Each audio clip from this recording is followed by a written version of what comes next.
Welcome back guys. तो कैसे हैं आप लोग?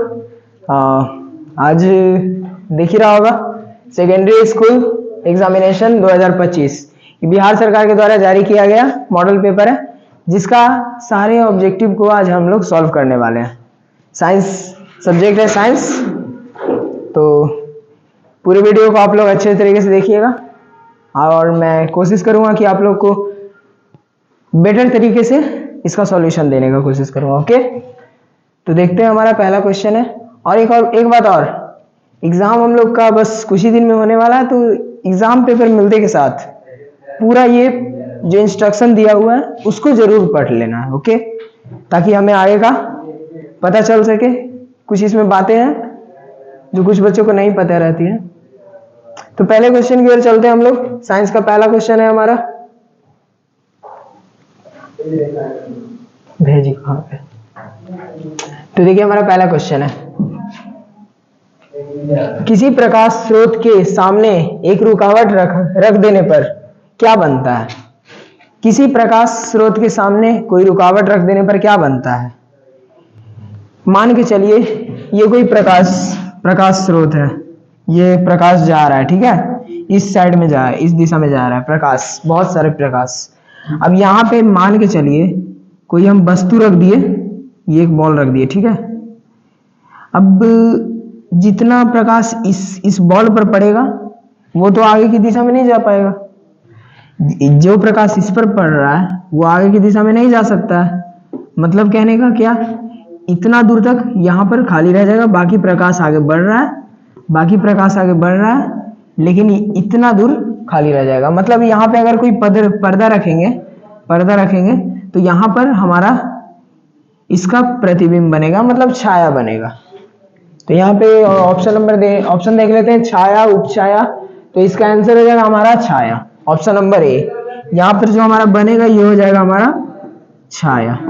ठीक है, बात समझ में आई? किसी प्रकाश स्रोत के सामने एक रुकावट रख देने पर क्या बनता है? तो छाया बनेगा हमारा। ओके, अगला क्वेश्चन देखते हैं। क्वेश्चन नंबर 2, समतल दर्पण की फोकस दूरी होती है। समतल दर्पण, इसका पिक्चर हम लोग देख लेते हैं पहले। समतल दर्पण ये हो गया हमारा, ये रजतित है इस तरफ से। ओके, ये हो गया हमारा अभिलंब। ठीक है, ये हमारा हो गया समतल दर्पण।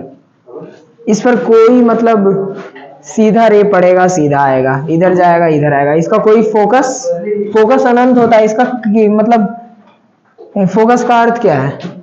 मान के चलिए इस तरह से रहता है हमारा फोकस। ये मतलब यहाँ से मारेंगे तो ये यहाँ पे मिलेगा, रे एक जगह पर मिलता है।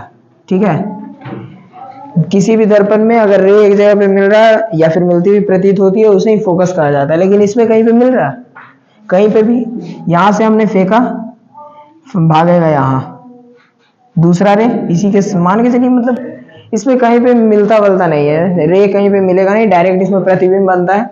इस कारण इसका कोई भी मतलब इसका जो होता है ना, फोकस दूरी अनंत पर होता है। अनंत कहीं पे भी चल जाए ये मिलेगा नहीं इसका फोकस। ठीक है, तो इसका फोकस दूरी होता है अनंत। अगला देख लेते हैं, 1 मीटर फोकस दूरी वाले उत्तल लेंस की क्षमता। मेरा दिया हुआ उत्तल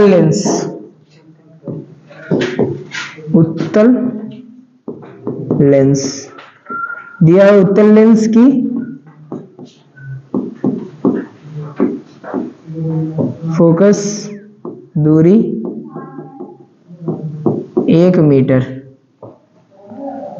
फोकस दूरी हमारा दिया हुआ 1 मीटर।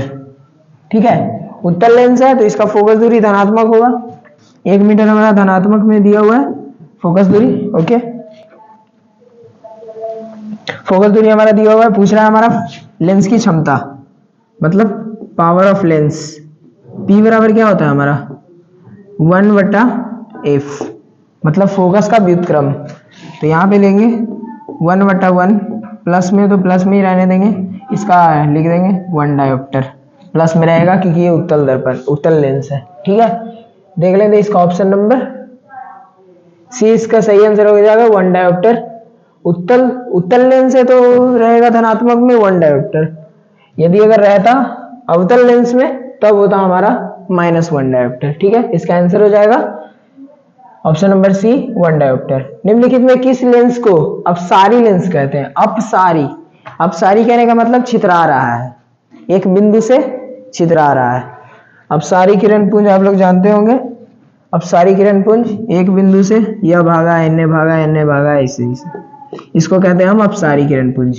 तो यहाँ पे कौन कौन सा ऐसा लेंस है जो हमें अपसारी किरण पुंज देता है, देख लेते हैं। अगर उत्तल लेंस लेते हैं, हमारा मान के चलिए उत्तल लेंस है, यहाँ से भेजते हैं हम समांतर किरण, एक बिंदु पर मिला देता है, एक बिंदु पर मिला देता है। लेकिन ये भाई तो मतलब मिला रहा है, इसको कहेंगे अभिसारी लेंस। एक ले लेते हैं हमारा अवतल लेंस, ये हो गया, इसको भेजते हैं ना तो ये फैला देता है, फोकस के सहारे इस तरह से फैला देता है, ये देखिए। तो अब इसको कहेंगे अभिसारी, मतलब अपसारी, अपसारी लेंस, और इसको कहेंगे अभिसारी। ठीक है, कोई डाउट? और इसमें निम्नलिखित में किस लेंस को अपसारी लेंस, तो अवतल लेंस हो जाएगा। यहाँ पे अवतल लेंस, अवतल लेंस को अपसारी लेंस कहा जाता है, छितराएगा। ठीक है, क्वेश्चन नंबर 5 में चलते हैं। प्रकाश की चाल विभिन्न माध्यमों में क्या होती है? विभिन्न माध्यमों में, मान के चलिए हमारा एक वायु माध्यम है, अगला हम चल जाएंगे, एक ग्लास का टुकड़ा ले लिए, उसमें लाइट को भेजेंगे, उसमें लाइट का जो चाल होगा वो धीमा हो जाएगा। ठीक है, अब यहाँ पर हम लाइट मारेंगे तो हो सकता है इसका चाल स्लो रहे, लेकिन अगर निर्वात में मारेंगे तो इसका चाल बहुत स्पीड रहेगा। मतलब वायु में क्योंकि थोड़ा बहुत रुकावट होता है, लेकिन निर्वात में कोई रुकावट नहीं है ना, वहाँ पे वायुमंडल है, कुछ भी नहीं है, वहाँ पे डायरेक्ट लाइट भागता है। तो मतलब सभी माध्यमों में थोड़ा बहुत का डिफरेंस रहेगा, हल्का फल्का विभिन्न रहेगा। तो यहाँ पे ऑप्शन नंबर ए हो जाएगा। प्रकाश की चाल सभी विभिन्न माध्यमों में भिन्न भिन्न होती है, अलग अलग होती है, किसी में सेम नहीं मिलेगा। ठीक है, और वायु में प्रकाश की चाल कितनी होती है? वायु में प्रकाश की चाल 3 × 10⁸ मीटर पर सेकेंड। इसको लगभग में ऐसा माना जाता है बस, लेकिन ये मतलब निर्वात के बराबर ही माना जाता है इसको। ठीक है, अगला क्वेश्चन देख लेते हैं हमारा, क्वेश्चन नंबर 6। किसी लेंस द्वारा उत्पन्न आवर्धन का ऐसा मात्रक, आवर्धन, आवर्धन का क्या होता है? लेंस है ना, तो m बराबर आवर्धन को सिद्ध किया जाता है, मैग्नीट्यूड बराबर v/u, v/u। v मान के चलिए सेंटीमीटर मीटर कुछ भी में है। ठीक है, और ये भी सेंटीमीटर में रहेगा, क्योंकि दूरी रहेगा तो सेंटीमीटर या मीटर में ही रहेगा। सेंटीमीटर सेंटीमीटर या मीटर से मीटर कैंसिल, क्या बचा? कोई मात्रक है इसमें? कोई मात्रक नहीं है, सिर्फ v/u रहता है, या फिर hi/ho, हाइट ऑफ इमेज बटा हाइट ऑफ ऑब्जेक्ट। कोई इसमें मतलब पता चला क्या है इसमें, मतलब इसका मात्रक कुछ पता चला नहीं ना, तो ये हो जाएगा हमारा मात्रक विहीन। ठीक है, किसी लेंस द्वारा उत्पन्न आवर्धन का मात्रक होता है मात्रक विहीन, इसका कोई मात्रक नहीं होता। ठीक है, अगला क्वेश्चन। निम्नलिखित में किसका अपवर्तनांक सबसे अधिक है? सबसे अधिक अपवर्तनांक, ये हो सकता है मैंने कभी बताया होगा पिछले क्लास में, ये हो जाएगा हमारा हीरा का, हीरा का अपवर्तनांक, हीरा का अपवर्तनांक क्या हो जाएगा? 2.42। ये भी मात्रक विहीन होता है, मीटर पर सेकंड बटा मीटर पर सेकंड पूरा कट जाता है, सिर्फ बचता है सिर्फ ये, मात्रक विहीन होता है। तो अगले क्वेश्चन में हम लोग चलते हैं। एक अभिसारी लेंस बनाता है, एक अभिसारी लेंस। अभिसारी लेंस किसको कहेंगे? अभिसारी लेंस वैसे लेंस को कहेंगे जो समांतर आती किरणों को किसी एक बिंदु पर एकत्रित करेगा। अभिसारी लेंस, अभिसरित किरण पुंज हमें प्रदान कराएगा। तो अभिसारी लेंस उत्तल लेंस को कहते हैं, इस तरह से रहता है, जाएगा मिलाएगा, जाएगा एक बिंदु पर मिला देगा, इसको कह देंगे हमारा अभिसारी लेंस। ठीक है, ये हो जाएगा हमारा अभिसारी लेंस। तो इसमें मतलब क्या पूछ रहा है कि इसमें प्रतिबिंब कैसा बनता है? प्रतिबिंब वास्तविक बनता है, आभासी बनता है, या दोनों बनता है? इसमें क्वेश्चन यही कह रहा है कि इसमें वास्तविक बनता है, आभासी बनता है, या दोनों बनता है। तो इसमें 5 या 6 स्थिति पढ़ना था। फोकस पर रखेंगे, फोकस और ऑप्टिकल सेंटर के बीच में रखेंगे तो आभासी बनेगा प्रतिबिंब। मतलब आभासी इधर बनता है, लगता है इधर बनेगा, आभासी प्रतिबिंब बनता है, जिसका मतलब रियल इमेज नहीं कहते, आभासी प्रतिबिंब। उसके बाद फोकस पर रखते हैं तो अनंत पर, वास्तविक बहुत बड़ा। फिर फोकस और 2f1 के बीच में रखते हैं तो अनंत और 2f2 के बीच में बनता है।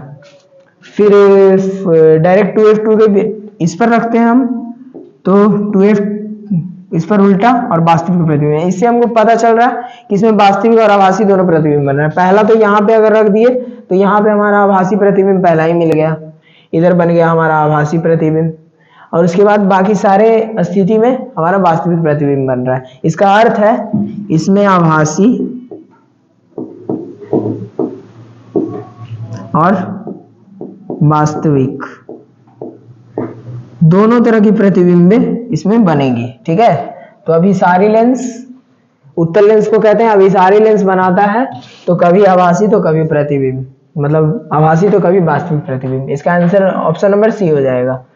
प्रकाश का नीला रंग होना किस घटना का परिणाम है? प्रकाश का नीला रंग होना, हम लोग वैसे भी देखते हैं कि प्रकाश पूरा आसमान पूरा नीला दिखता है, कलर उसका पूरा नीला रहता है, जबकि मतलब उसमें कोई मतलब उसका रंग पूरा वैसे भी ओरिजिनल नहीं है, सिर्फ उसके मतलब हम लोग को देखने में वैसा लगता है कि नीले रंग का है। प्रकाश क्यों नीला रंग का दिखाई देता है? सूर्य से आया हमारे पास किरण आ रहा है सूर्य से, ठीक है। वायुमंडल में समझिए कि जो मतलब सबसे ज्यादा प्रकीर्णित होता है ना, वायुमंडल में श्वेत प्रकाश का वर्ण विषयवन होता है, तो उससे मतलब जो एक कण से टकराया सबसे ज्यादा प्रकीर्णित कौन सा प्रकाश करे, कौन से रंग का प्रकाश होगा? तो ये होता है हमारा नीले रंग का। नीला रंग का प्रकाश सबसे ज्यादा प्रकीर्णित होता है, मतलब सबसे ज्यादा छितराता है। नीला रंग आया वायुमंडल के कण से टकराया, वो सबसे ज्यादा छितरा जाता है नीला रंग। तो इस कारण यहाँ पे नीला रंग सबसे ज्यादा दिखता है, पूरे मतलब वायुमंडल नीला ही दिखता है। तो इसका आंसर हो जाएगा हमारा प्रकीर्णन। किस परिघटना का परिणाम है? तो प्रकीर्णन के कारण ऐसा दिखता है, प्रकीर्णन के कारण हमारा प्रकाश नीला दिखता है। इस तरह से भी पूछ सकता है कि प्रकीर्णन के कारण हमारा प्रकाश कैसा दिखता है, तो नीला। वैसे भी सब लोग जानते हैं। अगला क्वेश्चन देख लेते हैं, क्वेश्चन नंबर 10। प्रकाश का प्राथमिक वर्ण है, प्राथमिक वर्ण मतलब सबसे पहला रंग यही है, नीला, हरा और लाल। ये 3 रंग है ना जो मतलब प्राथमिक रंग कहलाते हैं, मतलब इसी से सारे रंगों की उत्पत्ति हुई है। कहने का मतलब इन 3 रंगों को ही कभी इसको इसके साथ मिला दिया, तो कभी इसको इसके साथ मिला दिया, ऐसे मिला के बाकी सब रंग बनाया जाता है। लेकिन सबसे पहले जो बनाया गया है, सबसे पहला जो रंग हो जाएगा ये नीला, हरा और लाल। इसको हम ट्रिक से भी याद कर सकते हैं, नहला, नीला, हरा, लाल। तो इनमें से सभी हो जाएगा। प्राथमिक वर्ण कौन कौन से हैं? तो इनमें से सभी हो जाएगा। ओके, अगला क्वेश्चन हम लोग देखते हैं। बृहत संख्या में प्रकाश सुग्राही कोशिकाएं कहाँ पाई जाती है? बृहत संख्या में प्रकाश सुग्राही कोशिकाएं हमारे रेटिना में पाई जाती है। ठीक है, हमारे रेटिना में पाई जाती है। जो मतलब प्रकाश हमारे रेटिना पर पड़ता है ना, इस तरह से हमारा आंख रहता है, प्रकाश हमारे रेटिना पर पड़ता है, उसके बाद हमारा प्रतिबिंब यहाँ पे बनता है रेटिना पर। इसलिए मतलब कहा जाता है कि यहाँ पे सबसे ज्यादा प्रकाश सुग्राही कोशिकाएं यहाँ पर उपस्थित होती है। ओके, बृहत संख्या में प्रकाश सुग्राही कोशिका रेटिना में पाई जाती है। अगला क्वेश्चन देखते हैं। दूरदृष्टि दोष के उपचार के लिए किस लेंस का उपयोग किया जाता है? दूरदृष्टि दोष के उपचार के लिए किस लेंस का उपयोग किया जाता है? तो दूरदृष्टि के उपचार के लिए बोल रहा है। दूरदृष्टि कहने का मतलब इसको दूर वाला दिखेगा लेकिन पास वाला जरी को नहीं दिखेगा। दूर वाला दिखेगा, पास वाला नहीं दिखेगा। ठीक है, तो देख लेते हैं। ये हो गया हमारा आंख, ये हो गया हमारा लेंस, ये हो गया हमारा उत्तल लेंस। इसके लिए उत्तल लेंस का उपयोग किया जाता है दूरदृष्टि दोष के लिए। सबसे पहले यहाँ पे आया, फिर इसको कन्वर्ज किया, उसके बाद यहाँ पे मिला दिया, फिर आया इसको फिर कन्वर्ज किया, फिर यहाँ पे आगे ला के मिला दिया। ठीक है, इसमें क्या होता है ना, ये जो होता है ना इसका रेटिना, मतलब रेटिना का जो नेत्र गोलक का जो लंबाई होता है ये घट जाता है। दूरदृष्टि दोष में ये छोटा हो जाता है। इसको रहना चाहिए था यहाँ पे, लेकिन ये हो गया यहाँ पे। इस कारण मतलब उत्तल लेंस तो नॉर्मल काम करेगा, ये भेजेगा डायरेक्ट ही भेजेगा अपना। यहाँ पे बेचारा बना रहा है प्रतिबिंब, लेकिन इसको रेटिना यहाँ पे आ रहा है, रेटिना इधर आ गया है, तो इसको और भी ज्यादा मतलब छोटा करके भेजने के लिए उत्तल लेंस का उपयोग किया जाता है, ताकि ये एकदम डायरेक्ट जाके रेटिना पर प्रतिबिंब बनाए। ठीक है, तो इसका हो जाएगा सही आंसर। दूरदृष्टि दोष के उपचार के लिए उत्तल लेंस का उपयोग किया जाता है। मानव नेत्र के लिए दृष्टि का स्थायित्व होता है 1/16 सेकंड। ये बहुत बार पूछा गया क्वेश्चन है। मानव नेत्र के लिए दृष्टि का स्थायित्व होता है 1/16 सेकंड, मतलब 1/16 सेकंड तक हमारे आंख पर कोई भी प्रतिबिंब मतलब अस्थायी रूप से रहता है। किसी भी चीज को देखते हैं हमारे आंख पर उसका 1/16 सेकंड तक रहता है, उसके बाद फिर वो हट जाता है। जैसे कि हम लोग पंखा देखते हैं, पंखा चलते हुए देखते हैं तो लगता है कि पूरा गोल है, लेकिन जब वो रुकता है तो उसका अलग अलग दिखने लगता है। क्यों? क्योंकि जब वो घूमता है ना तो वो हमारे आंख के मतलब जितना में 1/16 सेकंड के पहला ही एक वो देखे 1/16 सेकंड के पहले ही दूसरा आ गया, इस कारण हमें पूरा गोल गोल दिखता है। और मतलब और फिर रुक जाता है तो सब अपने अपने जगह पे। उसके बाद हम लोग का आंख साफ तरह से उस प्रतिबिंब को हटा देता है। 1/16 सेकंड तक किसी भी प्रतिबिंब को अपने आंख पर रखेगा। किसी भी मतलब प्रतिबिंब को देखेंगे डायरेक्ट ऐसे करेंगे, 1/16 सेकंड तक हमारे आंख पे रहेगा, फिर हट जाएगा। ओके, तो मानव नेत्र पर नेत्र के लिए दृष्टि का स्थायित्व होता है 1/16 सेकंड। निम्नलिखित में कौन सा मात्रक वाट के बराबर है? वाट के बराबर है तो हमारा हो जाएगा जूल प्रति सेकंड। पी बराबर जूल प्रति सेकंड मतलब कार्य बटा समय, कार्य बटा समय। इसका हो गया पावर, शक्ति का एसआई मात्रक। ठीक है, अगला क्वेश्चन देख लेते हैं। 1 किलोवाट घंटा बराबर क्या होता है? 1 किलोवाट घंटा बराबर 1 यूनिट। 1 किलोवाट घंटा बराबर 1 यूनिट, और 1 यूनिट बराबर कितना जूल होगा? तो 3.6 गुने 10 के पावर 6 जूल होता है 1 यूनिट बराबर। ठीक है, मतलब कहने का मतलब 1 किलोवाट का कोई अगर यंत्र है और अगर 1 घंटे तक चलेगा तो इतना ऊर्जा का खपत करेगा। इसका अर्थ ये हुआ, मतलब 1 यूनिट बराबर इतना ऊर्जा का खपत कर रहा है। ठीक है, तो चलिए 1 किलोवाट घंटा बराबर 1 यूनिट होगा। हमारे घर में भी मतलब लाइन वगैरह जुड़ता है तो उसको यूनिट के हिसाब से जोड़ा जाता है, तो इसका आंसर हो जाएगा 1 यूनिट। अगला क्वेश्चन देखते हैं। विद्युत शक्ति का एसआई मात्रक है। शक्ति का एसआई मात्रक वाट होगा। पावर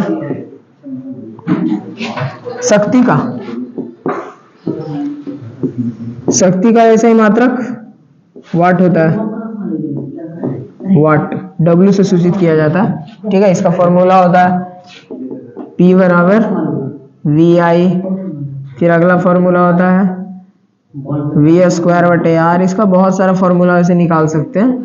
वैसे मेनली ये दोनों ज्यादातर उपयोग होता है, इन दोनों को याद कर लेना जरूरी है।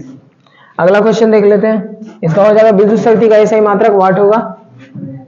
1 किलोवाट घंटा बराबर अभी जस्ट बताए थे 3.6 गुने 10 के पावर 6 जूल। अभी जस्ट बताए थे इसके पिछला क्वेश्चन में 1 किलोवाट घंटा बराबर 3.6 गुने 10 के पावर 6 जूल।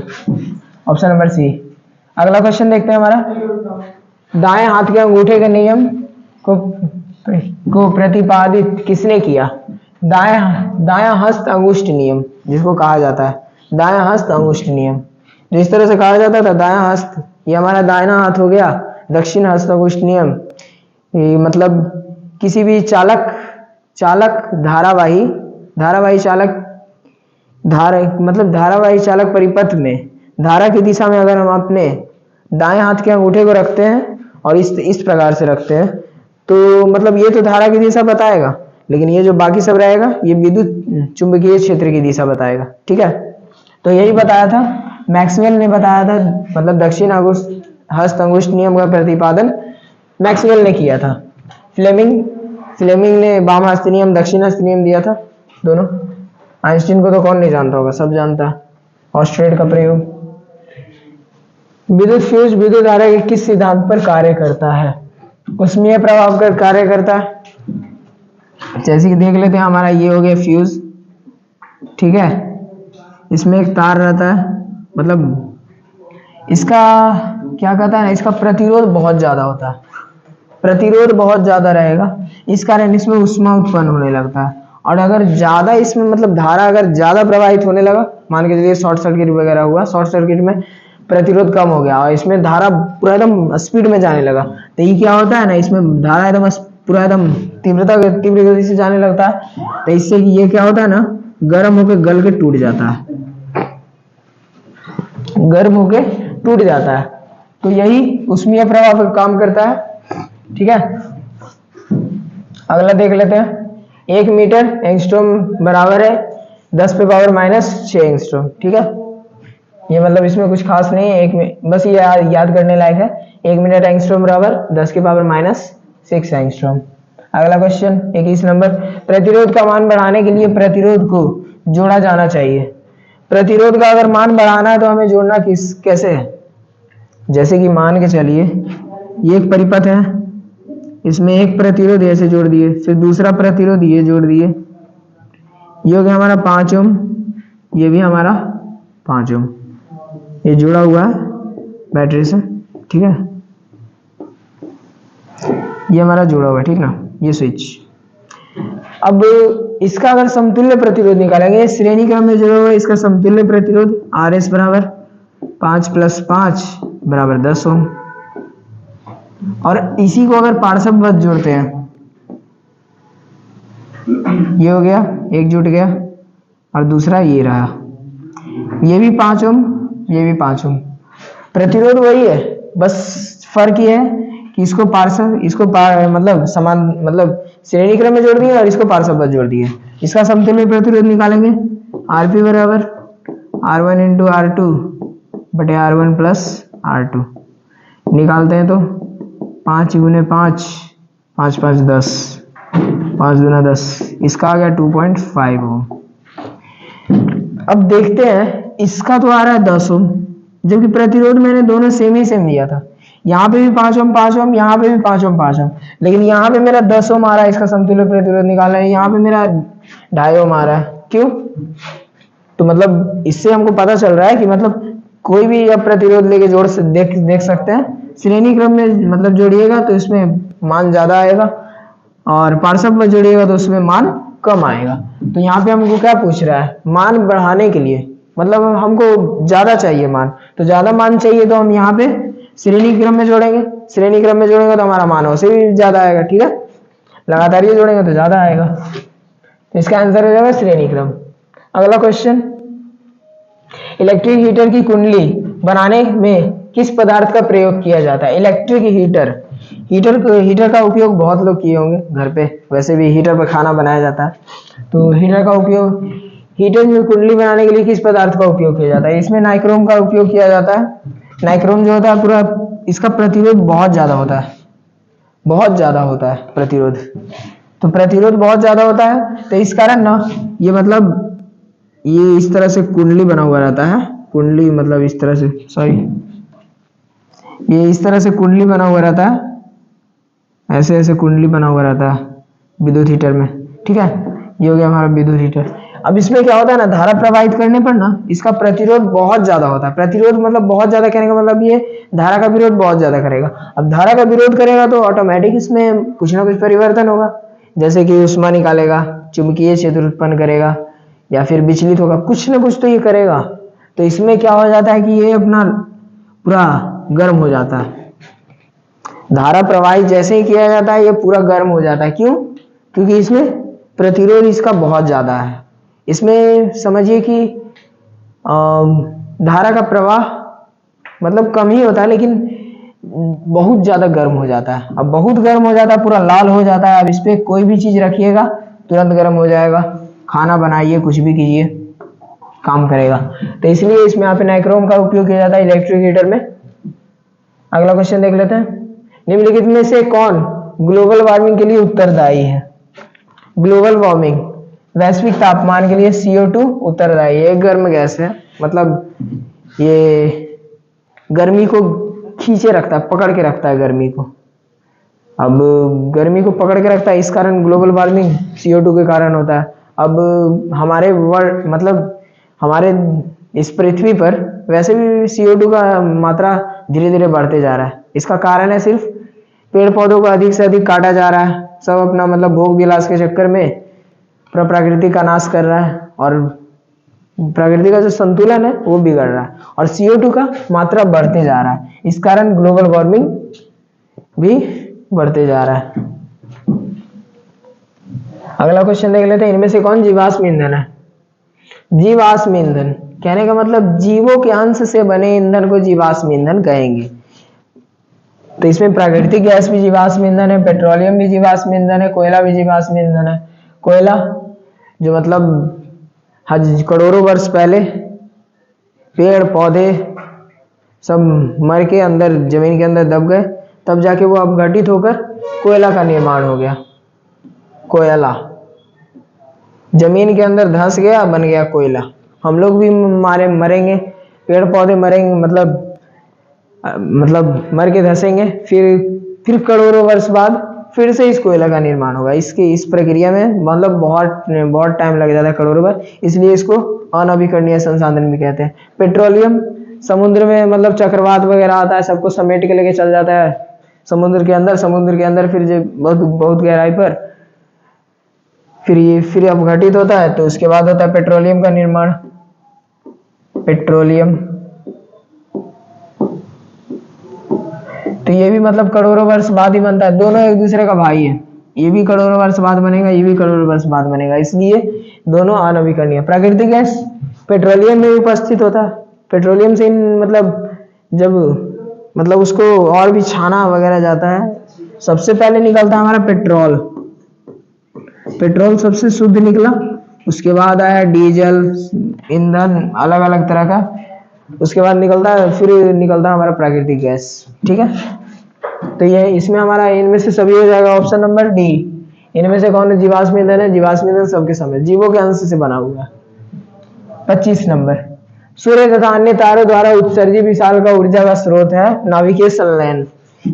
सूर्य में क्या होता है ना, दो मतलब हल्के हल्के तत्व, हाइड्रोजन मान लिए, दोनों मिलके वो मतलब भारी तत्व हीलियम का निर्माण कर देता है।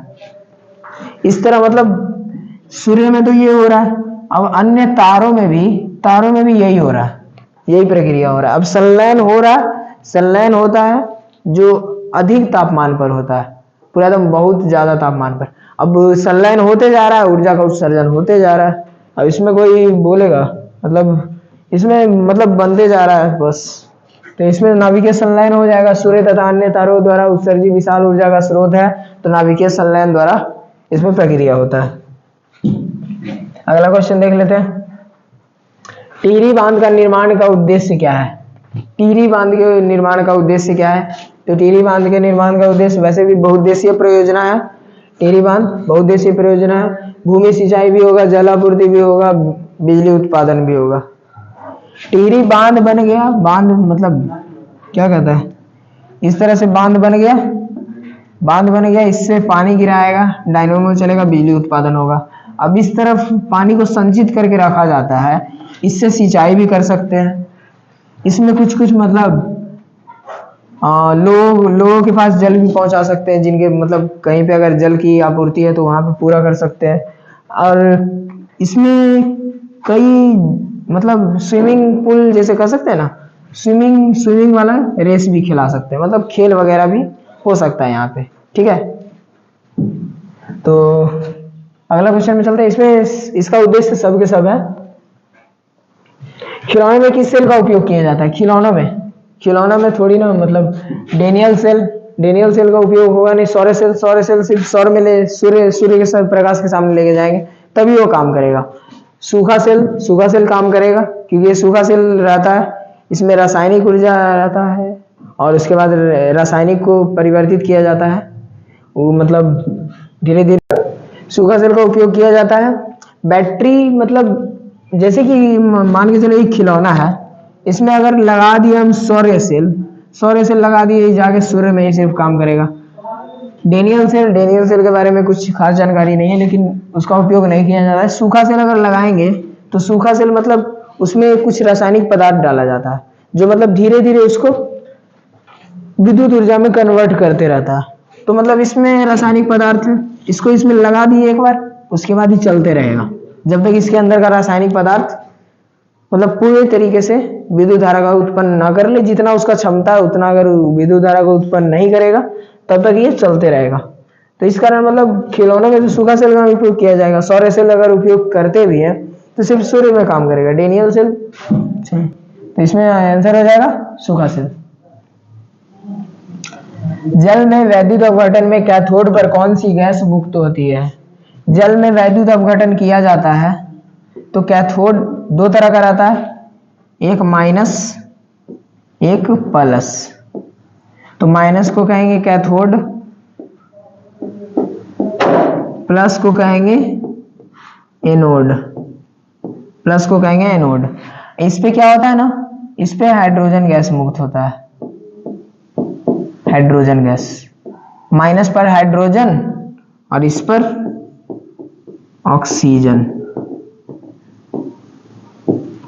कहने का मतलब जल में विद्युत अपघटन अगर किया जाएगा तो हाइड्रोजन जो होगा कैथोड पर मुक्त होगा और ऑक्सीजन जो होगा एनोड पर मुक्त होगा। तो इसका आंसर हो जाएगा ऑप्शन नंबर सी। अगला क्वेश्चन देखते हैं हमारा। नीचे दी गई अभिक्रिया के संबंध में कौन सा कथन सही है, सत्य है? तो दिया गया है हमारा ZnO plus carbon is equal to Zn plus CO। ठीक है, इतना दिया गया है। यहाँ पे हम देख रहे हैं Zn से ऑक्सीजन का वियोग हो रहा है, जिंक से ऑक्सीजन हट रहा है, तो यहाँ पे जिंक का क्या हो रहा है, अपचयन। कार्बन के साथ ऑक्सीजन मिल रहा है, कार्बन का क्या हो जाएगा, उपचयन। यहाँ पे हो जाएगा, यहाँ पे उपचयन। तो यहाँ पे ऑप्शन पढ़ लेते हैं। ZnO उपचयित हो रहा है, यहाँ पे थोड़ी ना ऑक्सीजन मिल रहा है, यहाँ से तो ऑक्सीजन बेचारा हट रहा है, इससे जिंक से ऑक्सीजन हट रहा है, तो हट रहा है तो हमारा अपचयित हो जाएगा। तो यहाँ पे ऑप्शन नंबर ए हमारा गलत है, कार्बन अपचयित हो रहा है। कार्बन के साथ हमारा ऑक्सीजन मिल रहा है। कार्बन के साथ अगर हाइड्रोजन मतलब कार्बन के साथ ऑक्सीजन हट थोड़ी ना रहा है, जुड़ रहा है, उसके पास आ रहा है, तो पास आ रहा है तो ये उपचयित होगा, ऑक्सीकरण उपचयित होगा। अगला वो भी खत्म। अगला क्वेश्चन देख लें, कार्बन उपचयित हो रहा है। हाँ, ये राइट आंसर है, कार्बन उपचयित हो रहा है। कार्बन के साथ आके मिल रहा है ऑक्सीजन, इससे हट के आके मिल रहा है इसके साथ, इसको हम बोलेंगे कार्बन उपचयित हो रहा है। कार्बन मोनोऑक्साइड उपचयित हो रहा है। कार्बन मोनोऑक्साइड के साथ ऑक्सीजन थोड़ी ना मिल रहा है, सिर्फ कार्बन के साथ मिल रहा है, तो कार्बन उपचयित होगा। ठीक है, तो इसका आंसर हो जाएगा कार्बन उपचयित हो रहा है। अगला क्वेश्चन देख लेते हैं। जस्ता तथा तनि हाइड्रोक्लोरिक अम्ल की अभिक्रिया के फलस्वरूप इनमें से कौन सा गैस बनता है? जस्ता प्लस हाइड्रोक्लोरिक अम्ल, zinc plus HCl, zinc plus HCl। तो जिंक प्लस HCl हाइड्रोक्लोरिक अम्ल बोल रहा है, तो यहाँ पे हमारा बन जाता है zinc chloride plus hydrogen gas H2 मुक्त कर देता है।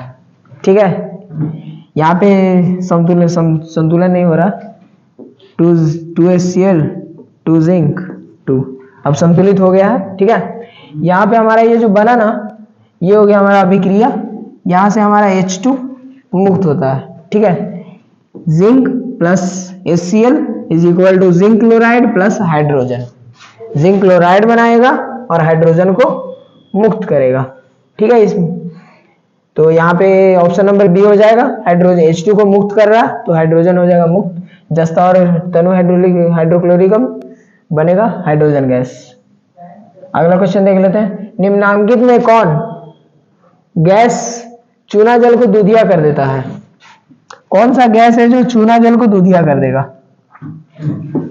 बीकर लिए, जल है इसमें, बहुत सारा जल है, ठीक है, जल उपस्थित है, इसमें से चूना पत्थर डाले, मतलब CaO कैल्शियम ऑक्स डाले, इसमें डाले। अब जल के साथ ये अभिक्रिया करेगा, इसमें CO2 गैस मतलब प्रवाहित किया जाएगा। CO2 गैस मतलब फूंक मारेंगे, मान के चलो एक एक्सपेरिमेंट था जिसमें फूंक मारा जाता था। इसमें CO2 गैस प्रवाहित करेंगे तो ये देखेंगे कि ये धीरे धीरे दूध जैसा पूरा उजला होने लगेगा, पूरा बिलियन उजला होने लगेगा। तो यहाँ पे CO2 गैस के कारण यह उजला होने लगता है। तो निम्नलिखित में कौन गैस चूना जल को दूधिया करेगा? तो CO2 गैस। Okay, 32 number. निम्नांकित में कौन बुझा हुआ चूना है? बुझा हुआ चूना अभी जस्ट बता, CaO के साथ H2O मिलेगा, CO2 के साथ H2O मिल जाएगा तो बनाएगा CaOH का होल 2, CaOH का होल 2, CaOH का होल 2 यहाँ पे बन रहा है। तो यहाँ पे हमारा बन जाएगा कैल्शियम हाइड्रोक्साइड, ठीक है, कैल्शियम हाइड्रोक्साइड बन रहा है। तो ये हो जाएगा हमारा बुझा हुआ चूना। बुझा हुआ चूना का मतलब वो बुझ गया। अब किसी भी चीज पर पानी डालेंगे तो वो बुझ जाएगा। तो यहाँ पे बुझा हुआ चूना कैल्शियम हाइड्रोक्साइड हो जाएगा। यहाँ पे बुझा हुआ चूना, यहाँ पे हमारा ऑप्शन नंबर सी हो जाएगा कैल्शियम हाइड्रोक्साइड, ठीक है। अगला क्वेश्चन, दंत मंजन प्राय होता है।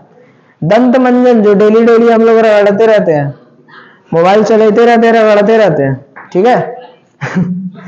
तो मतलब इसका आंसर हो जाएगा हमारा क्षारीय दंत मंजन। हमारे दांत पर जब हमारे दांत का पीएच मान कमेंट कीजिए।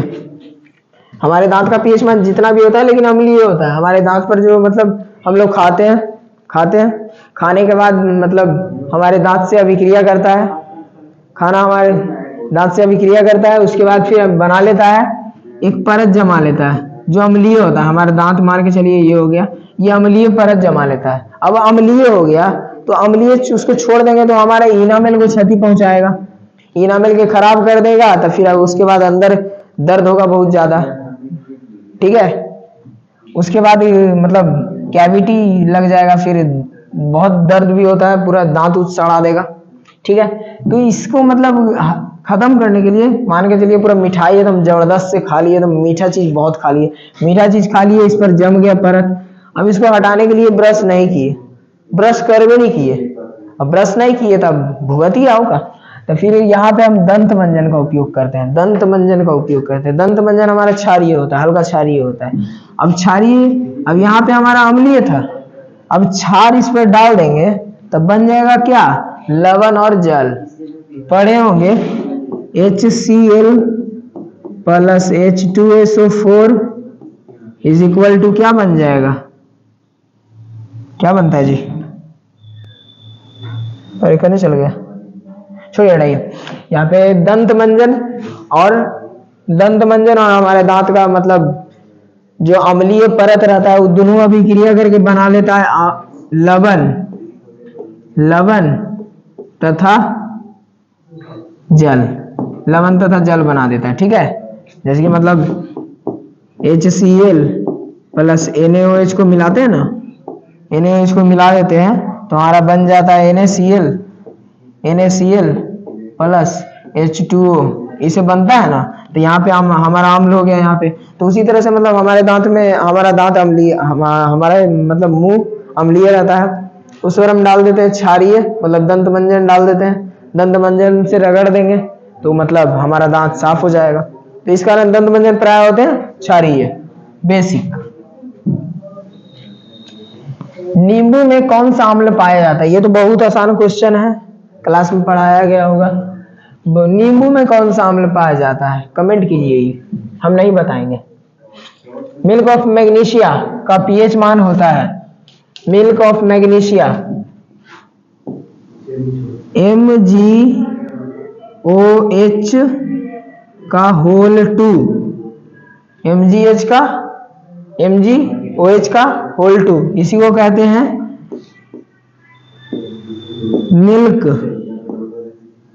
Milk of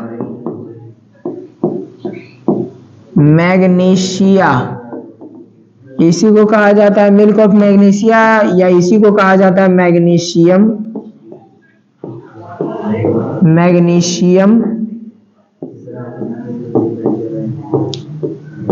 hydroxide. Magnesium hydroxide, इसको कहा जाता है मैग्नीशियम हाइड्रोक्साइड। ठीक है, इसको कहा जाता है मैग्नीशियम हाइड्रोक्साइड, जो कि क्षारीय होता है। मैग्नीशियम हाइड्रोक्साइड क्षारीय होता है। तो मतलब क्षारीय होगा तो वैसे भी मतलब 7 से ज्यादा इसका पीएच मान होगा, मतलब 7 से अधिक ही होगा। तो 7 से अधिक पहले ऑप्शन छाट लेते हैं अच्छा से। वैसे हमको मतलब 4 हट गया, 5 हट गया। अब ये थोड़ा बहुत अधिक क्षारीय होता है। मैग्नीशियम हाइड्रोक्साइड का उपयोग किया जाता है पेट में जब बढ़ जाता है ना अम्लवा, HCl अम्ल जब बढ़ जाता है तो इसीलिए मतलब होने लगता है गुड़गुड़ हो रहा है, मतलब पेट में हल्का फुल्का मतलब कुछ गड़बड़ होने लगता है, पाचन क्रिया में तकलीफ होने लगती है, HCl बढ़ जाता है, खखोरने लगता है पेटवा, तब जाके उपयोग करते हैं हम इनो। एगो इनो आता है ना, इनो का उपयोग करते हैं। ये एंटा एसिड के रूप में काम करता है। इनो में यही मिला दिए, यही रहता है मैग्नीशियम हाइड्रोक्साइड। मैग्नीशियम हाइड्रोक्साइड क्षारीय रहता है। अभी हमारे पेट के अंदर गया HCl वगैरह, शांत से बेचारे को तकलीफ हो रही है, अभी जाके इसको उदासीन कर देगा, HCl को जाके उदासीन कर दिया, काम अपना बना लेता है। अब सोचो HCl कितना तगड़ा है, उसका पीएच मान 1 होता है पूरा, मतलब उतना तगड़ा है, जितने 7 से जितने काम उतने ज्यादा तगड़ा, सबसे हाई मतलब हाई लेवल की। अब उसको हम भेजेंगे छोटा मोटा, अगर क्या कहता है छोटा मोटा अगर क्षार भेजेंगे उसको अगर शांत करने के लिए, तो HCl में अरे तू हमरा शांत कर रहे हैं, भगा देगा उसको। इसीलिए हम भेजते हैं हल्का एकदम तगड़ा। ये हल्का तगड़ा रहता है जो अंदर जाके इसको शांत कर देता है। 1 गिलास घोर के पी लिए, शांत कर दिया। ठीक है, तो यहाँ पे मैग्नीशियम हाइड्रोक्साइड का पीएच मान हमारा हो जाएगा 10.5। ठीक है, 10.5। ठीक है, इसका आंसर हो जाएगा ऑप्शन नंबर डी। जस्ता का अयस्क है जिंक ब्लेंड, जस्ता का अयस्क जिंक ब्लेड। ठीक है, बॉक्साइट हो गया एल्यूमिनियम का सीने बार, Hg कुछ ही कहता है पारा, सोडियम क्लोराइड सोडियम का। ठीक है, अगला क्वेश्चन चलते हैं 37। धातु जो सिर्फ अम्लराज में घुलता है तो ये हो जाएगा हमारा औरम। औरम मतलब सोना, अम्लराज में घुलता है, अम्लराज कुछ ही कहता है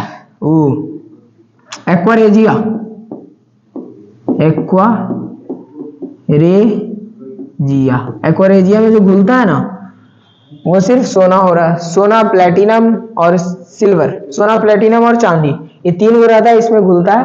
तो सोना Au, प्लेटिनम और चांदी, 1 मिनट यार, अर्जेंटम।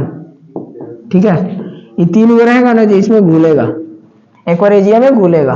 ठीक है, इन तीनों में से कोई भी एक ऑप्शन में रहेगा, आंख मूंद के मार देना है। ठीक, तो इसका आंसर हो जाएगा औरम Au। निम्नलिखित में कौन आयनिक यौगिक नहीं है?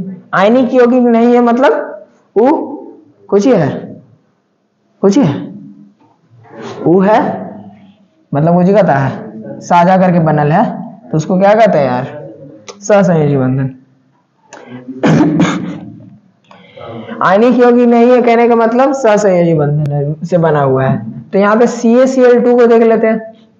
तो ये तो CaCl2 कैल्शियम क्लोरीन दुद्दू को है, इसके साथ तो बनाएगा ही लगता है, आयनिक यौगिक बनाएगा।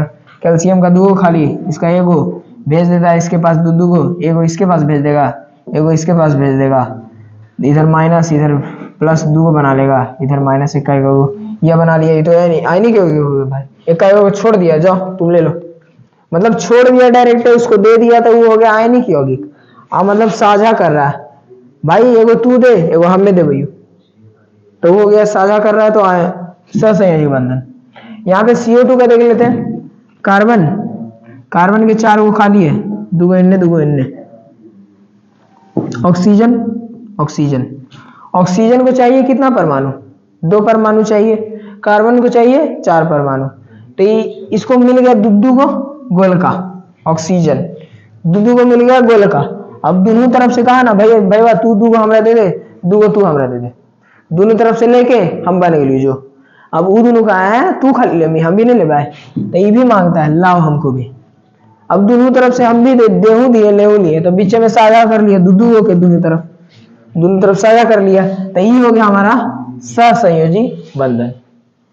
यहाँ पे पूछ रहा आयनिक यौगिक नहीं है, आयनिक यौगिक नहीं है मतलब आयनिक बंधन से नहीं बना हुआ है, तो मतलब यहाँ पे CO2 जो होगा सहसंयोजी बंधन, तो मतलब ये तीनों आयनिक यौगिक है, ये नहीं है, खत्म कहानी। ऑप्शन नंबर बी से ही पता चल गया। हीलियम गैस है, हीलियम गैस लास्ट वाला 18 नंबर इसी में रहता है, helium, neon, helium argon, neon, xenon इत्यादि इत्यादि। तो इसको कौन सी कहता है, शून्य तत्व, निष्क्रिय तत्व, अक्रिय गैस, उत्कृष्ट गैस, नोबेल गैस, जे मन में आप बोल दो ना उसको, नई अभिक्रिया करे वाला गैस हटाओ। अक्रिय गैस, सक्रिय गैस तो नहीं होगा, उदासीन नहीं होगा, अक्रिय गैस में माधुटी, हीलियम गैस है अक्रिय गैस। सबसे कठोर प्राकृतिक पदार्थ है, सबसे कठोर दुनिया में सबसे ज्यादा जो कठोर है ना वो होता है हीरा। कहियो देखो नहीं किए होंगे, हम नहीं देखे, हो सकता है आप लोग देखे होंगे, लेकिन यहाँ पे सबसे जो कठोर रहेगा वो है हीरा, डायमंड।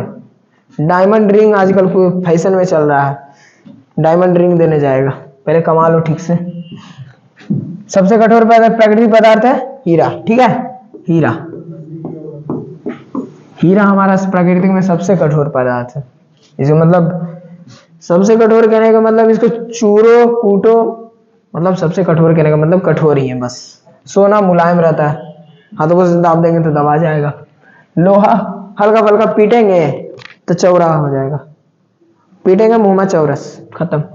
चांदी, चांदी भी उसी तरह से लम्हारेंगे लम्हार जाएगा, कठोर है ये नहीं, वो पूरा नॉर्मल है। हीरा लेकिन है कठोर, ठीक है। अगला क्वेश्चन देख लेते हैं, बेंजीन का अणुसूत्र, benzene aromatic, aromatic hydrocarbon C6H6, जन्ने दिख गया C6H6 मार दो बेंजीन में, बेंजीन का सूत्र C6H6। C2H4 कौन सी है भाई, बैठा के देख लो, C2H4 दो दूनी 4, दुगना है तो 2 कार्बन के लिए एथ, और यहाँ पे डबल बॉन्ड से जुड़ा हुआ है तो एथीन, खत्म।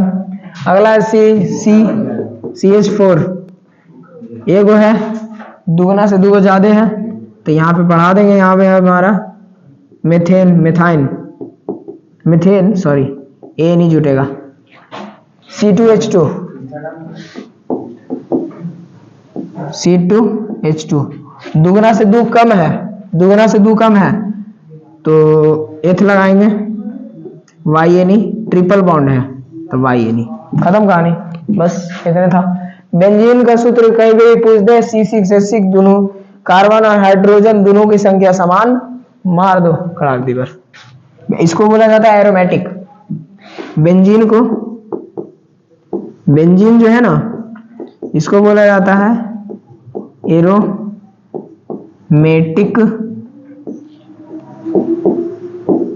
हाइड्रोकार्बन, एरोमेटिक हाइड्रोकार्बन बेंजीन को ही बोला जाता है, ठीक है। चलिए अगला बढ़ते हैं, हाइड्रोजन के 2 परमाणु के बीच कौन सा आबंध बनता है, हाइड्रोजन, बड़ी आसान क्वेश्चन है, हाइड्रोजन, हाइड्रोजन इसके बाहरी कक्षा में 1 इलेक्ट्रॉन, इसके भी बाहरी कक्षा में 1 इलेक्ट्रॉन। अब मतलब पहला सेल में तो अधिक, मतलब किसी भी मतलब तत्व में पहला सेल में सिर्फ 2 को हाइड्रोजन हट सकता है पहला सेल में। अब इसका पहले सेल में सिर्फ 1 है, एगो आओ मांगेगा, मैं बात तू हमरा एगो दे देना, हमरा काम बन जीती, तो कहे कि कैसे जरा दे दी, हमरे को जरूरत है तू हमें दे दे। तो कहता है दिमाग लगाया, चलो ठीक है साझा कर लेते हैं, जगनी तुमको काम लगेगा तू लेके चल जाना, हमको काम लगेगा हमें लेके चल जाएंगे। अभी दोनों की करता है ना, एक एक बॉन्ड का साझा कर लेता है, बस एगो इलेक्ट्रॉन ही दिया, एगो इलेक्ट्रॉन ही दिया। अब इसके पास भी दूगो, इसके पास भी दूगो, खत्म, बना लिया अपना बॉन्ड। तो इसमें एक आबंध बनाता है, एगो का मतलब आदान प्रदान कर रहा है तो एक आबंध, दो कर रहा है तो दो आबंध, और तीनों कर रहा है तो त्रि आबंध। ठीक है, अगला क्वेश्चन चलते हैं। चूना जल का रासायनिक सूत्र, चूना जल का रासायनिक नाम पूछ रहा है, कुछ देर पहले ही बताए थे। CaO के साथ मिल गया H2O, CaO के साथ मिल गया पनिया, जरा कहते हैं CaO के साथ मिल गया H2O, तो इसको बना देंगे CaOH का होल 2, बन गया CaOH का होल 2। हला, अब CaOH का होल 2 बन गया, अब इसको पढ़े कैसे भाई, पढ़ने में दिक्कत हो रहा है। बूझा हुआ चूना तो कहवे करते हैं, लेकिन पूछ रहा है रासायनिक नाम, कली चूना तो कहवे नहीं करेंगे, कैल्शियम ऑक्साइड तो कहवे नहीं करेंगे, काहे कि यहाँ पे सिर्फ ऑक्सीजन रहता तो भाई कैल्शियम ऑक्साइड कह देते। CaO को कहा जाता है कैल्शियम ऑक्साइड, लेकिन यहाँ पे तो H है, तब बोलते हैं हाइड्रोक्साइड। CaOH का होल 2 को कहेंगे कैल्शियम हाइड्रोक्साइड, खत्म कहानी बस। बुझा हुआ चूना इसी को कहते हैं, लेकिन यहाँ पे पूछ रहा है रासायनिक नाम। ठीक है, चूना जल, बुझा हुआ चूना, कैल्शियम हाइड्रोक्साइड सब बराबर है। चीनी का रासायनिक सूत्र, चीनी चैया में मिला के पिए वाला चीनी। ये तो हो गया हमारा ग्लूकोज का, ये हो गया हमारा क्या, 2 कार्बन है CHO, तो एथाइल नहीं सॉरी एथेनल हो जाएगा, एथेनल सॉरी, इसका हो जाएगा एथेनल। दो कार्बन है CH जुड़ा हुआ एल्डिहाइड, एथेनल हो जाएगा एथेनोइक एसिड। लेकिन ये हमारा है कौन चीज, चीनी। ठीक है, शक्कर। चीनी का रासायनिक सूत्र C12H2211, चीनी C12H22O11। ठीक है, अगला क्वेश्चन में चलते हैं। निम्न में कौन सा कार्बनिक यौगिक सबसे अधिक अभिक्रियाशील है, सबसे अधिक अभिक्रियाशील है? सिंगल बॉन्ड दिले है, डबल बॉन्ड दिले है, इन दोनों में पूछेगा सबसे ज्यादा अभिक्रियाशील कौन होगा, तो हम मारेंगे डबल बॉन्ड में। ठीक है, इन दोनों में पूछेगा तो मारेंगे डबल बॉन्ड में। अगर इसमें भी अगर रहेगा ऑप्शन में ट्रिपल बॉन्ड वाला, ट्रिपल बॉन्ड भी रहेगा तो मारेंगे हम ट्रिपल बॉन्ड में। अगर सबसे ज्यादा अभिक्रियाशील पूछेगा तो मारेंगे हम ट्रिपल बॉन्ड में। बात समझ में आई? तो यहाँ पे मेरा दिल है, यहाँ पे हमारा दिल है C2H6। C2H6 कहने का मतलब दुगना से दुगो ज्यादा, दो दूनी 4 और 2 जोड़ के 6। C2H6 तो मतलब इसमें तो भाई सिंगल बॉन्ड से जुड़ा है, 2 कार्बन या सिंगल बॉन्ड से जुड़ा है, कुल्ले से हाइड्रोजन से कुल्ले से सिंगल बॉन्ड से जुड़ा है। CH4 ethane, methane sorry, CH4 ये भी सिंगल बॉन्ड से जुड़ा है, दुगना से दुगो ज्यादा। C3H8 दुगना से दुगो ज्यादा। C2H4 आ गया डबल बॉन्ड, ये है सबसे ज्यादा अभिक्रियाशील, सबसे ज्यादा फटाफट रहेगा, अरे हमें अभिक्रिया करो। C2H4 एथीन सॉरी, C2H4 ये करेगा सबसे ज्यादा अभिक्रिया। ये तीनों को अगर रखा जाए, तीनों को रख दिए ना, तीनों शांति से बैठल रहेगा, लेकिन ये फड़फड़ाल भागेगा, अरे हमें जीवो, खत्म। जो मतलब समझ जाओ कि single bond, double bond, triple bond, तीनों में सबसे ज्यादा अभिक्रियाशील ट्रिपल बॉन्ड। अगर दिल्ली है सिंगल बॉन्ड, डबल बॉन्ड, तो इन दोनों में सबसे ज्यादा अभिक्रियाशील डबल बॉन्ड। समझ में आया? अब कुछ नहीं देने तो इनमें से कोई नहीं, जितना नहीं समझ में आया। 46 नंबर क्वेश्चन, मेंडलीफ ने अपने आवर्त सारणी तैयार करने के लिए कौन सा मापदंड अपनाया?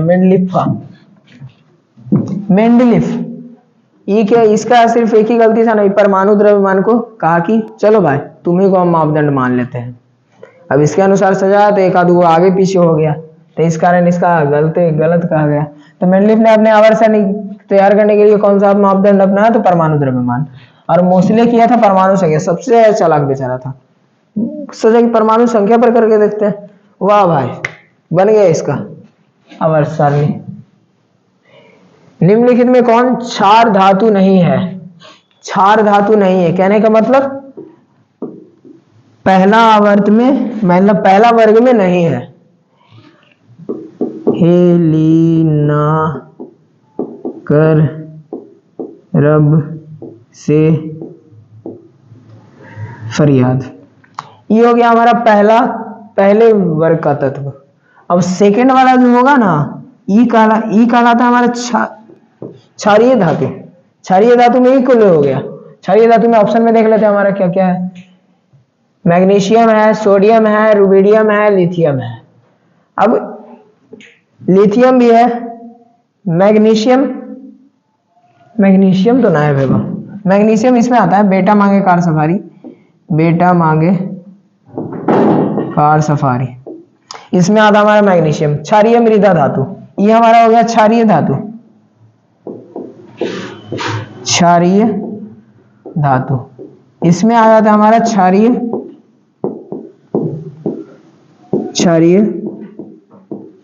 मृदा धातु, ये आता है, इसमें आता है हमारा क्षारीय मृदा धातु। तो Na तो है, ये है, रुबिडियम भी है, ये है, लिथियम भी है, ये है, तीनों तो इसमें मिल गया। लेकिन क्या नहीं मिला? क्या नहीं मिला इसमें? हमको नहीं मिला मैग्नीशियम। मैग्नीशियम हमारा इधर के वर्ग का है, तो इसमें ऑप्शन क्षारीय मृदा क्षार धातु नहीं है, तो मैग्नीशियम हो जाएगा हमारा, क्षार धातु नहीं है। ठीक है, ये है क्षारीय मृदा धातु। निम्नलिखित में कौन हैलोजन समूह का सदस्य है? हैलोजन में कौन कौन आता है? हैलोजन में ब्रोमीन, आयोडीन, क्लोरीन, का वाव है लगता है, हाँ बस इतना याद रखना, इतना में काम चलता है।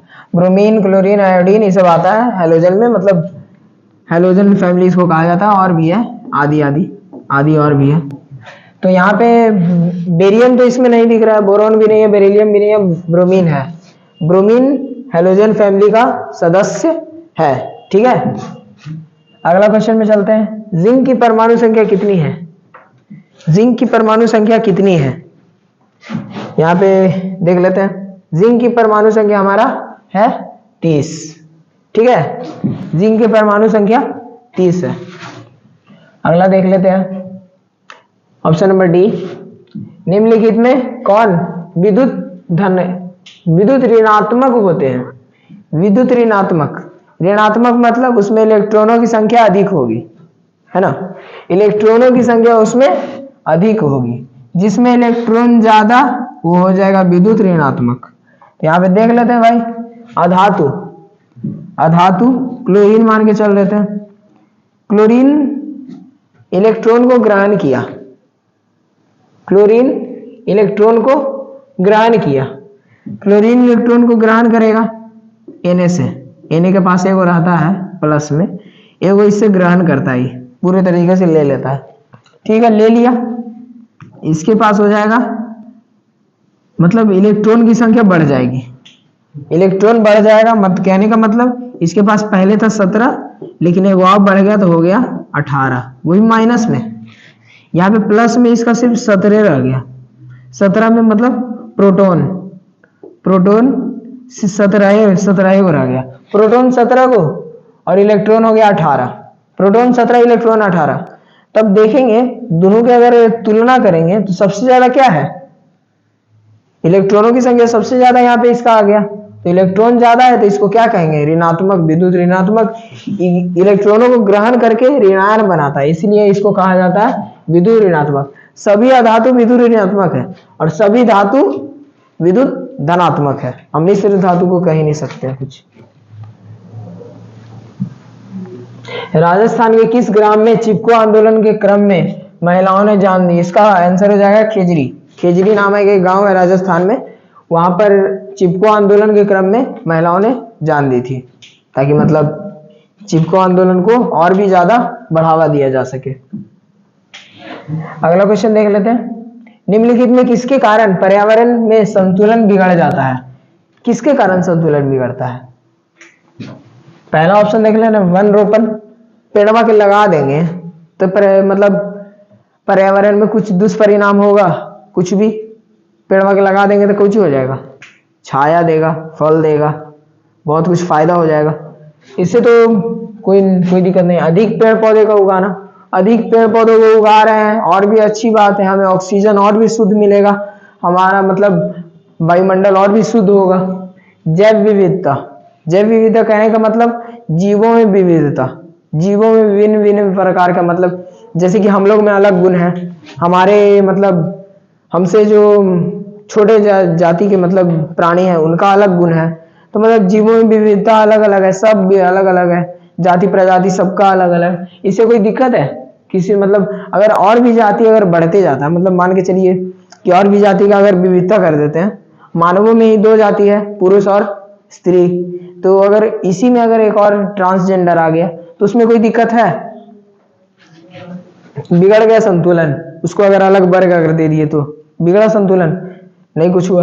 लेकिन अगर बढ़ गया जनसंख्या, जनसंख्या अगर बढ़ गया था, हमें बाल बच्चा एकदम बढ़ गया, ढेर सारा था, उसमें तो हो जाएगा बढ़ती हुई जनसंख्या। अगर सबका अगर बढ़ा दिए जनसंख्या, पूरे वर्ल्ड का अगर बढ़ा दिए जनसंख्या, तब तो यहाँ पे संतुलन बिगड़ जाएगा। हमारा वर्ल्ड है इतनी वो, ठीक है, मान के चलिए इतनी वो नहीं है, इसमें अभी रह रहा है इतना पर आदमी रह रहा है, ठीक है, इतना पर रह रहा है, इतना पर आदमी रह रहा है। अगर धीरे धीरे आओ बढ़ते गया, आओ बढ़ा, तो धीरे धीरे इतना छीन लेगा, पेड़ पौधा कटेगा, इतना दूर पर जो पेड़ पौधा था ये सब वो काट के हटाएंगे, घर बनेगा, फैक्ट्री बनेगा, कुछ भी बनेगा, पेड़ पौधा कट गया। अब पर्यावरण क्या कर रहा है? पर्यावरण का संतुलन बिगड़ेगा। क्यों बिगड़ेगा? वायुमंडल में प्रदूषण फैलेगा, CO2 का मात्रा बढ़ेगा, जनसंख्या बढ़ गया मतलब समझो CO2 का मात्रा धीरे धीरे बढ़ते चला जाएगा।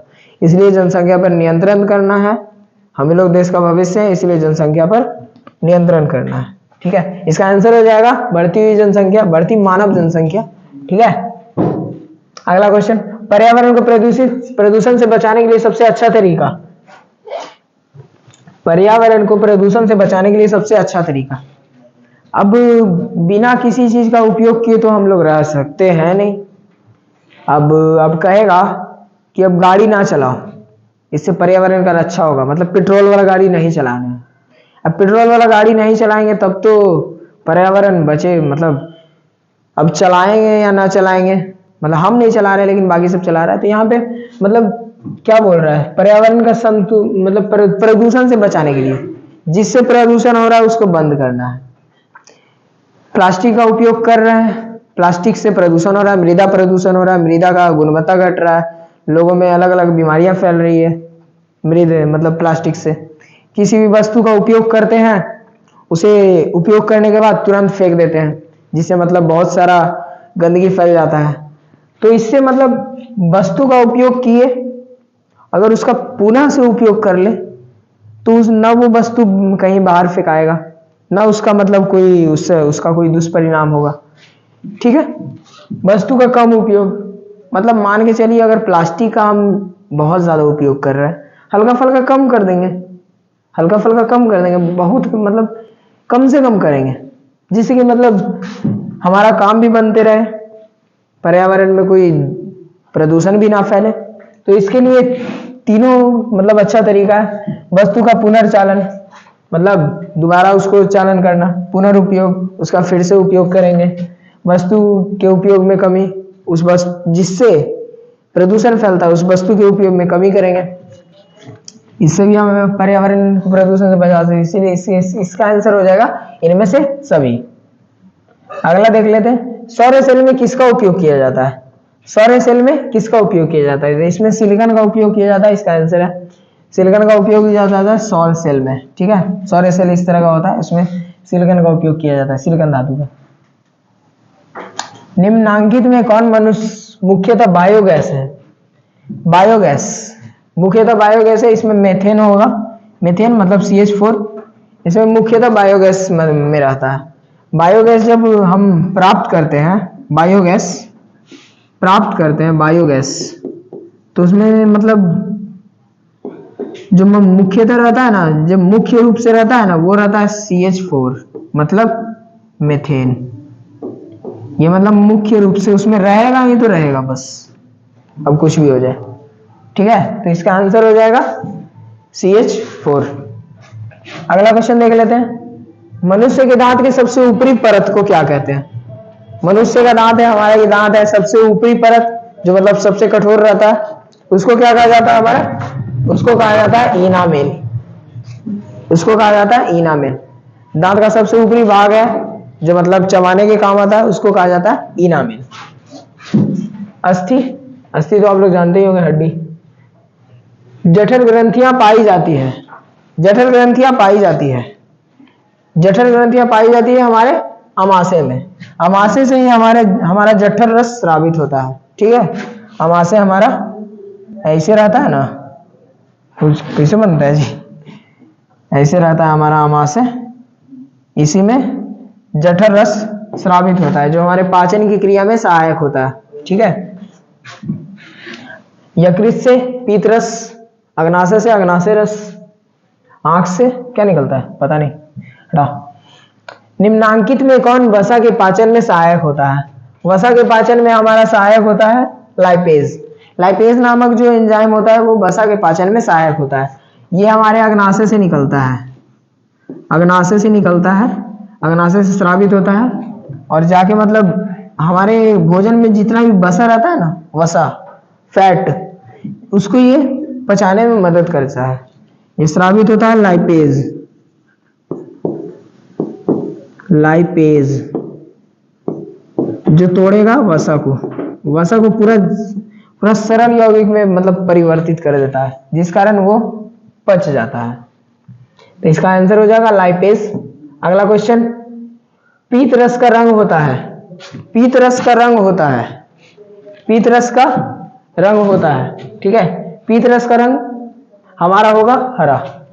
पीत रस जो कि यकृत से स्रावित होता है उसका रंग होता है हरा, जो हमारे पाचन की क्रिया में सहायक होता है, ठीक है। अगला क्वेश्चन देख लेते हैं। पौधों में श्वसन होता है, पौधों में श्वसन, पत्तियों में तो पाया गया स्टोमाटा, उससे तो हो ही जाएगा। तना में पाया गया वातरंध्र, उसमें भी हो ही जाएगा। जड़ से भी हल्का फल्का कर ही लेता है, तो इसका आंसर हो जाएगा हमारा डी ऑप्शन, इनमें से सभी होगा, ठीक है। श्वसन, श्वसन क्रिया पत्ती, तना, जड़ तीनों जगह से करता है। अगला, हरे पौधे रात्रि में किस गैस का निष्कासन करते हैं? हरे पौधे रात्रि में किस गैस का निष्कासन करते हैं? हरे पौधे रात्रि में किस गैस का निष्कासन करते हैं? रात हो गया, ठीक है, रात हो गया। ये हो गया हमारा पत्ता, ये पेड़वा का पत्ता है, ठीक ना। अब ये मतलब दिन में तो मतलब नॉर्मली CO2 ले रहा है, ऑक्सीजन भेज रहा है, ठीक है। दिन में CO2 ले रहा है हम लोग से और ऑक्सीजन हम लोग को दे रहा है श्वसन के लिए। लेकिन रतिया में क्या करता है ना, उल्टा करने लगता है। उल्टा कहने का मतलब क्या करता है, ये ऑक्सीजन लेने लगता है, ऑक्सीजन लेने लगता है और कार्बन डाइऑक्साइड छोड़ने लगता है। इसलिए कहा जाता है कि रात के समय पेड़ के नीचे नहीं सोना चाहिए, ठीक है। रात के समय पेड़ के नीचे सो गया, पता चला कि सवेरे उठते उठते स्वर्ग सिधार गया। अब मतलब कितना अंधविश्वास कहा जाता है कि पेड़वा के नीचे भूत रहा, नहीं जी है। अरे मेन प्रॉब्लम है कि वो ऑक्सीजन की कमी के कारण मरता है, थोड़ी ना वहां पे कोई चुड़ैल वगैरह बैठा है उसको मारने के लिए, ठीक है। तो इसका आंसर हो जाएगा रात्रि में किस गैस का निष्कासन करता है? तो CO2, कार्बन डाइऑक्साइड में रहती है कि छोड़ने लगता है, इस कारण बहुत ज्यादा इस मतलब ऑक्सीजन की कमी हो जाती है उसके आसपास। किण्वन के फलस्वरूप कितने ATP का निर्माण होता है? किण्वन के फलस्वरूप कितने ATP का निर्माण होता है? किण्वन अभिक्रिया, किण्वन क्रिया हुआ, उसके फलस्वरूप 2 ATP हमारा निर्माण होता है, क्या कहता है 2 एटीपी ऊर्जा का निर्माण होता है। ठीक है, किण्वन के फलस्वरूप 2 एटीपी ऊर्जा का निर्माण होता है। अगला देख लेते हैं सामान्य डायस्टोलिक प्रेशर। डायस्टोलिक प्रेशर 120/80 होता है, 120/80 mmHg, ऐसी ना होता है mmHg। 120 हो गया हमारा सिस्टोलिक,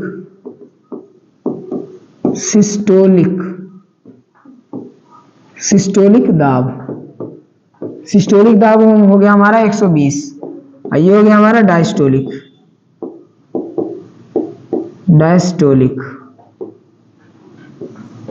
डायस्टोलिक दाब। तो यहाँ पे 80 mmHg हो जाएगा हमारा डायस्टोलिक और सिस्टोलिक हमारा 120। सामान्य बीपी रहता है, सामान्य ब्लड प्रेशर, सामान्य बीपी रहता है हमारा, सामान्य ब्लड प्रेशर 120/80, 120 सीरा का मतलब धमनी का और 80 सीरा का। ठीक है, तो अगला क्वेश्चन में चलते हैं। इसका आंसर हो जाएगा 80 mmHg। पौधों में बाष्पोत्सर्जन किस अंग में होता है? बाष्पोत्सर्जन कहने का मतलब बाष्प का उत्सर्जन कहने का मतलब जो जल मतलब बाष्प जो मतलब बना हुआ रहता है ना पत्तियों में उपस्थित जल के कण जो बाष्प बन के धीरे धीरे पत्तियों के माध्यम से निकलता है, स्टोमाटा के माध्यम से। तो इसका आंसर हो जाएगा पत्तियों से निकलता है हमारा बाष्पोत्सर्जन की क्रिया होता है पत्तियों में। ठीक है, अगला क्वेश्चन में चलते हैं। अस्थि क्या है? अस्थि एक उत्तक है, ये पढ़ाया गया होगा आप लोग को। अस्थि एक उत्तक है। ठीक है, पादप में अपशिष्ट संचित रहता है, पादप में अपशिष्ट जैसे कि रेजिन, गोंद, ये सब संचित रहता है। छाल में भी संचित रहता है, कोशिकीय रिक्तिकाओं में भी संचित रहता है, पत्तियों में भी संचित रहता है। तो इसलिए इनमें से सभी इसका आंसर हो जाएगा। मतलब पेड़ पौधों के छाल में, कोशिकीय रिक्तिकाओं में, पत्तियों में हर जगह अवशिष्ट पदार्थ उपस्थित रहते हैं, संचित रहते हैं। ठीक है, अगला क्वेश्चन देख लेते हैं। वृक्क के संरचनात्मक एवं क्रियात्मक इकाई क्या है? वृक्क मतलब किडनी का संरचनात्मक एवं क्रियात्मक इकाई नेफ्रॉन है। नेफ्रॉन का मतलब होता है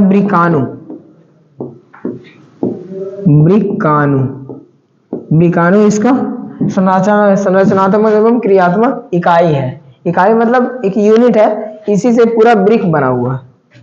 अगला क्वेश्चन देख लेते हैं। पौधे के उत्सर्जी पदार्थ है, पौधे के उत्सर्जी पदार्थ अभी जस्ट बता रहे थे, टैनिन, गोंद, रेजिन, इनमें से सभी पौधे के उत्सर्जी पदार्थ हैं। अगला संस्मरण शक्ति का मुख्य केंद्र है। स्मरण शक्ति कहने का अर्थ जो मतलब दिमाग, मतलब कहा जाता है ना कि इसका स्मरण शक्ति बहुत तेज है, किसी का स्मरण शक्ति बहुत कम है। तो यहाँ पे हमारा मतलब जो हमारा अग्र मस्तिष्क का एक भाग है ना सेरिब्रम, उसी को कहा जाता है संस्मरण शक्ति का मुख्य केंद्र। इसमें स्मरण शक्ति मतलब पूरा, जिसका सेरिब्रम अच्छा है उसका स्मरण शक्ति बहुत अच्छा रहेगा, वो हर चीज को बहुत जल्दी याद करेगा। जिसका ये वाला पूरे भ्रष्ट है, वो पढ़े में पूरा बकलोल रहेगा, उसको कुछ नहीं याद होगा, बातों को कम समझेगा, मतलब समझ सकते हैं भोंदू।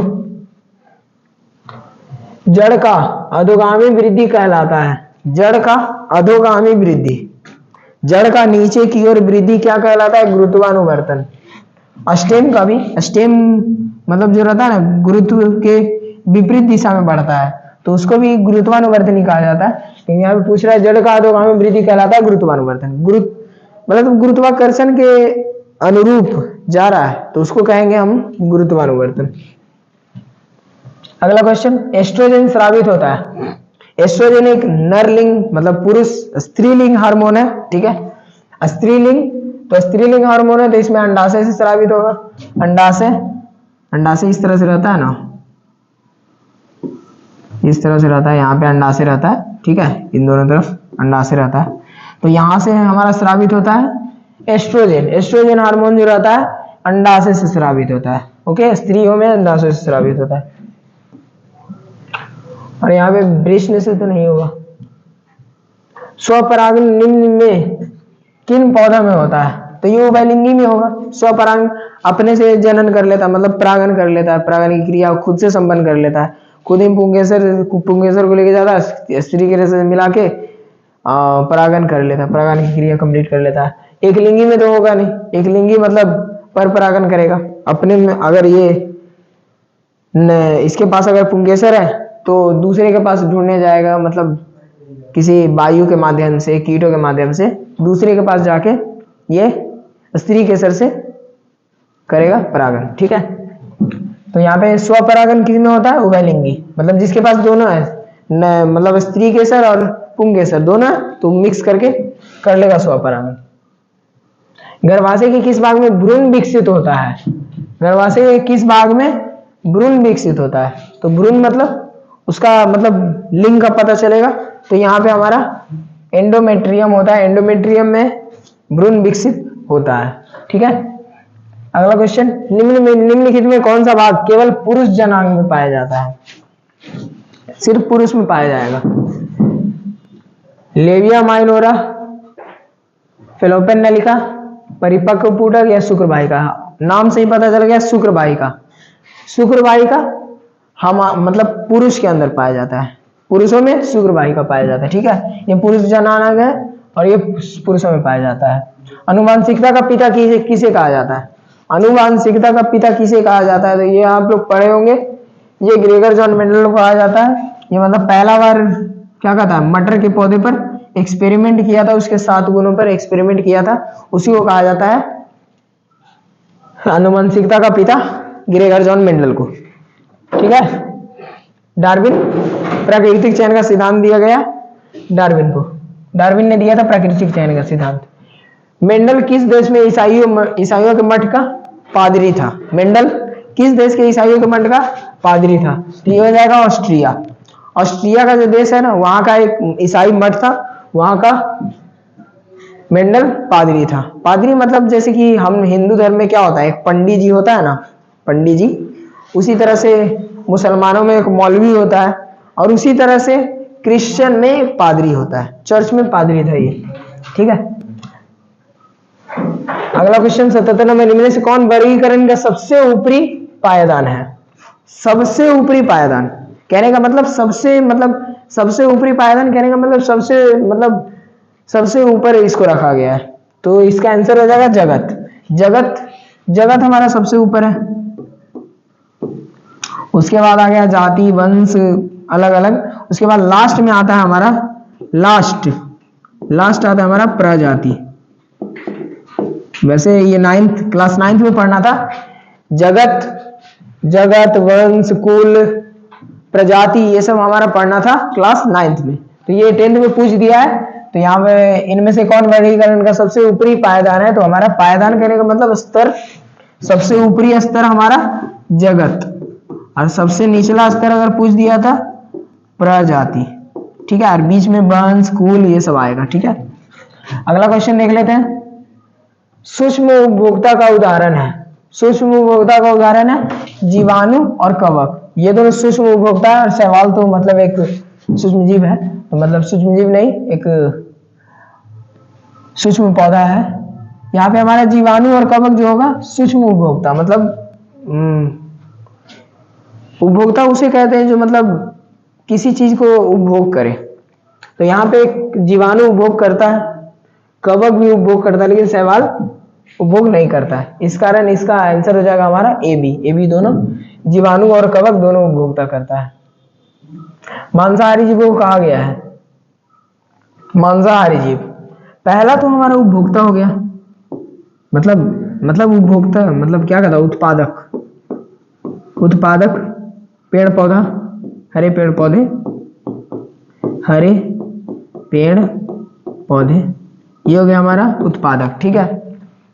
इसको खा लिया है वो बिल्ली नहीं, सॉरी, कहा जाता मतलब क्या कहता है उसको, टिड्डा वगैरह कुछ भी खा लिया इसको जो खाया वो कहलाएगा प्राथमिक उपभोक्ता। इसको खाया प्राथमिक उपभोक्ता, इसको खाया प्राथमिक उपभोक्ता।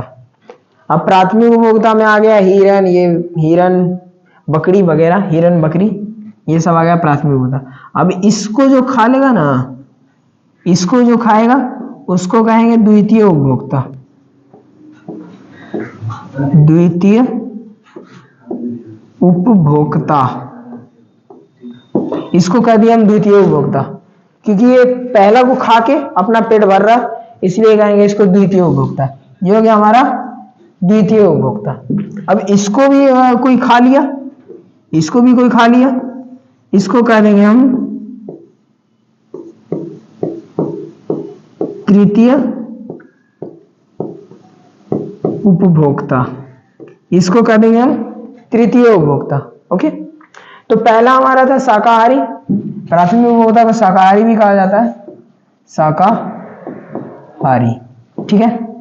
और द्वितीय उपभोक्ता में मांसाहारी शाकाहारी दोनों आएगा, क्योंकि कुछ कुछ रहता है जो मतलब क्या क्या रहता है, जैसे कि कौवा को देख लेते, कौवा ये मतलब छोटा छोटा कीट फटिंगों को भी खा लेता है, और फल अगर दिया जाए तो फल को भी खा लेता है। तो मतलब दोनों काम कर रहा है, इसमें शाकाहारी और मांसाहारी दोनों आ जाएगा, शाकाहारी प्लस मांसाहारी, इसमें दोनों आएगा, ठीक है।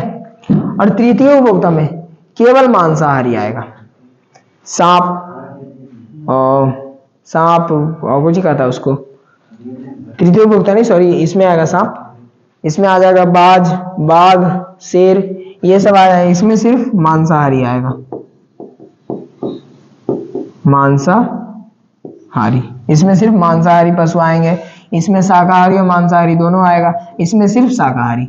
यहाँ पे हमारा पूछ क्या रहा था, मांसाहारी जीवों को कहा जाता है, मांसाहारी जीवों को कहा जाता है, तो प्राथमिक उपभोक्ता तो नहीं होगा, द्वितीय उपभोक्ता भी नहीं होगा, सिर्फ तृतीय उपभोक्ता होगा, क्योंकि केवल मांसाहारी जीव सिर्फ और सिर्फ तृतीय उपभोक्ता में पाया जाता है। वैसे इसमें द्वितीय उपभोक्ता भी हो सकता है, क्योंकि द्वितीय उपभोक्ता में भी मांसाहारी जीव पाया जाता है। वैसे एग्जाम में इस तरह का कंफ्यूजन क्वेश्चन नहीं आएगा, सिर्फ मतलब कोई एक ही रहेगा। यहाँ पे पूछ दिया है कि मांसाहारी जीवों को कहा जाता है, तो मांसाहारी जीवों को द्वितीय उपभोक्ता भी कह सकते हैं, तृतीय उपभोक्ता भी, क्योंकि तृतीय उपभोक्ता में भी हमारा शेर, बाघ, चीता ये सब आ रहा है मांसाहारी में, और यहाँ पे भी हमारा आ रहा है